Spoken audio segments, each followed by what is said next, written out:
Hey everybody, standing here with Danny Reviews. In this WORKPRO damaged screw extractor set, if you have a screw that is stripped that you can't get out, here's just an example. So this is stripped. So you can see there, no matter what I do, I can't get it out.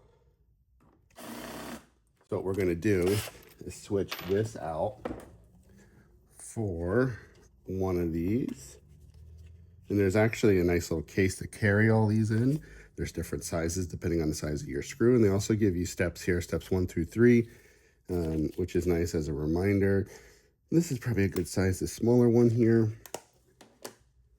But first you're gonna drill it out.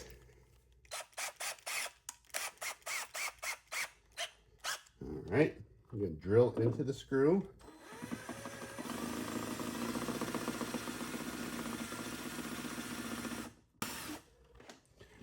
So there you have it. Look, get that screw out. Voila. Oh, that's hot. Careful, the screw's hot. But we got it out. So if you have that pesky screw